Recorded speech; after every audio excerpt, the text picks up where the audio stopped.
Hello दोस्तों, मैं हूं Kashdeep Verma. Hindi voice notes YouTube channel में आपका स्वागत है। दोस्तों, आज के इस वीडियो में हम लोग वैदिक काल के अंतर्गत यजुर्वेद, सामवेद और अथर्ववेद के बारे में पढ़ेंगे। वीडियो स्टार्ट करने से पहले आपसे एक रिक्वेस्ट है, अगर अभी तक आपने हमारे चैनल हिंदी वॉइस नोट्स को सब्सक्राइब नहीं किया है तो प्लीज़ चैनल को सब्सक्राइब करें, बेल नोटिफिकेशन को ऑन करें ताकि आपको इंडियन हिस्ट्री के साथ साथ और भी अदर सब्जेक्ट के वीडियो के नोट्स के नोटिफिकेशन आपको मिलते रहे। तो चलिए वीडियो स्टार्ट करते हैं। देखिए, यजुर्वेद यह संस्कृत भाषा का शब्द है।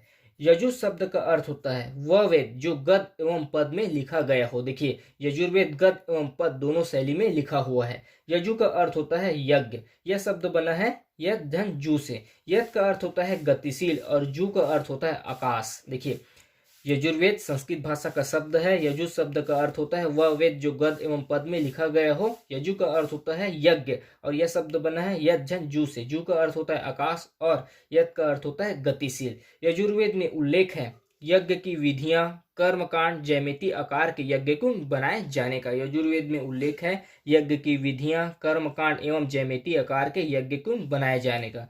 यजुर्वेद में पुरोहित को अर्धायु कहा जाता है और यजुर्वेद की रचना क्षेत्र माना जाता है कुरुक्षेत्र। ऐसा माना जाता है कि कुरुक्षेत्र में यजुर्वेद की रचना हुआ है। देखिए, यजुर्वेद में पदात्मक मंत्र को ऋग्वेद एवं अथर्ववेद से लिया गया है। यजुर्वेद की दो शाखाएं हैं, कृष्ण यजुर्वेद और शुक्ल यजुर्वेद। शुक्ल यजुर्वेद और कृष्ण यजुर्वेद, इसकी दो शाखाएं हैं। देखिए, शुक्ल यजुर्वेद पद शैली में लिखा हुआ है और शुक्ल यजुर्वेद का ब्राह्मण ग्रंथ है शतपथ।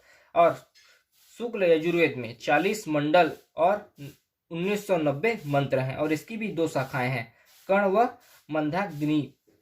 देखिए, कृष्ण यजुर्वेद यह पद एवं गद दोनों शैली में लिखा हुआ है और इसका ब्राह्मण ग्रंथ है तैतरी और इसकी 4 शाखाएं हैं, काठक, कपिष्ठल, मैत्री और तैतरी। कृष्ण यजुर्वेद या पद एवं गद दोनों शैली में लिखा हुआ है। इसका ब्राह्मण ग्रंथ है तैतरी और इसकी 4 शाखाएं हैं, काठक, कपिष्ठल, मैत्री और तैतरी। देखिए, यजुर्वेद से हमें जानकारी मिलता है आर्यों के धार्मिक एवं सामाजिक जीवन का। यजुर्वेद से हमें आर्यों के सामाजिक एवं धार्मिक जीवन का जानकारी मिलता है और इसी से हमें जानकारी मिलता है कि आर्य सप्त सिंधु प्रदेश अर्थात 7 नदियों के क्षेत्र से आगे बढ़ गए थे और वे प्राकृतिक पूजा से उदासीन होने लगे थे। आर्य सप्त सिंधु प्रदेश से आगे बढ़ गए थे और वे प्राकृतिक पूजा से उदासीन होने लगे थे। उसके बाद देखते हैं हम लोग सामवेद के बारे में। सामवेद संस्कृत भाषा का शब्द है। साम का अर्थ होता है गान या संगीत और सामवेद में वर्णन है मंत्रों के गान का जिसकी शैली है गद। देखिए, सामवेद संस्कृत भाषा का शब्द है। साम का अर्थ होता है गान या संगीत, इसमें वर्णन है मंत्रों के गान का जिसकी शैली है गद। सामवेद को जनक माना जाता है भारतीय संगीत का और इसी में ही सामवेद में ही हमें सर्वप्रथम जानकारी मिलता है जो भारतीय 7 स्वर हैं, सा, रे, गा, मा, पा, धा, नी। इसकी जानकारी सर्वप्रथम हमें सामवेद से मिलता है। सामवेद समर्पित है सूर्य देवता को। सामवेद में पुरोहित को उद्गाता या उद्रायु कहा जाता है।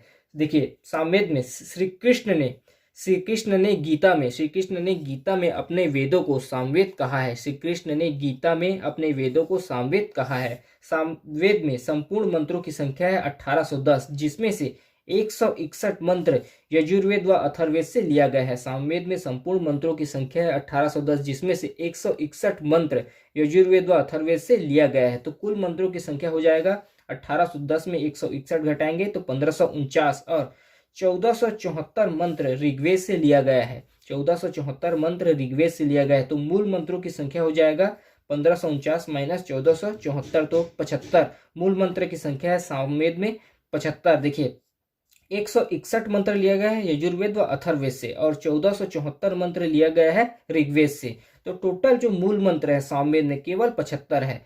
फिर देखते हैं सामवेद की शाखाएं। देखिए, सामवेद की 3 शाखाएं हैं, कौथुम, रामणी संहिता या राणनी संहिता और तीसरा है जैमिनी संहिता। कौथुम यह इसमें मूल मंत्र है। इसके अनुसार सामवेद में मूल मंत्र है 75 और इसको सबसे प्राचीन व प्रमाणिक शाखा माना जाता है। फिर देखते हैं तीसरा रामणी संहिता, दूसरा रामणी संहिता और तीसरा है जैमिनी संहिता। उसके बाद देखते हैं अथर्ववेद।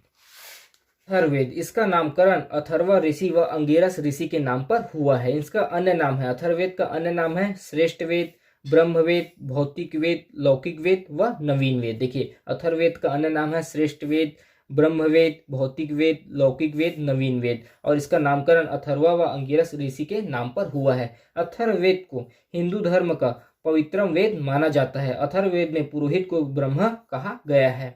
और इसमें वर्णन मिलता है अथर्ववेद में वशीकरण, तंत्र मंत्र, जादू टोना, भूत प्रेतों व औषधियों का वर्णन मिलता है। अथर्ववेद में सूक्त की संख्या है 731, मंत्रों की संख्या है 6000। इसमें कांड है 20 और इसमें शाखाएं हैं रौनक शाखा व पैलात शाखा।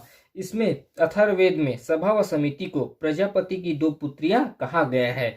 अथर्ववेद में सिंचाई के लिए नहरों का प्रयोग व गोबर खाद को सबसे मूल्यवान वस्तु कहा गया है। अथर्ववेद में जानकारी मिलता है सिंचाई एवं नहरों की प्रयोग का, और इसमें अथर्ववेद में गोबर खाद को सबसे मूल्यवान वस्तु कहा गया है। तो